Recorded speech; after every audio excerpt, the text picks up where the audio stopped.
குல்ஃபி எப்படி செய்யலான்னு பார்க்கலாம் வாங்க. அதுக்கு ஒரு கடாயில 1 லிட்டர் பால் எடுத்து 20 மினிட்ஸ் அத நல்லா பாயில் பண்ணிக்கலாம். 4 ஆரஞ்சு எடுத்து மேல இருக்கிற இந்த டாப்ப இந்த மாதிரி கட் பண்ணி எடுத்துக்கலாங்க. உள்ள இருக்கிற அந்த சொலைகளை எல்லாம் இந்த மாதிரி தனியா எடுத்து அத ஸ்ட்ரெயின் பண்ணிக்கலாம்.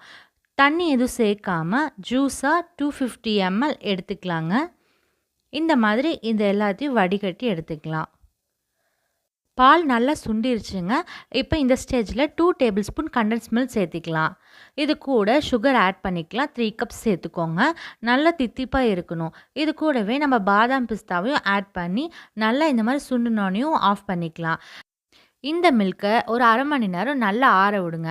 ஆறுனதுக்கு அப்புறமா ஆரஞ்சு ஜூஸை இதில் சேர்த்து கலக்கி எடுத்து வச்சுருக்கிற இந்த மோல்டு எல்லாத்துலேயும் இதில் ஃபில் பண்ணி ஃப்ரீசரில் வச்சு ஒரு 8 மணி நேரத்துக்கு அப்புறம் ஓப்பன் பண்ணி பார்த்தா சூப்பரான ஆரஞ்சு குல்ஃபி ரெடி ஆயிருச்சு.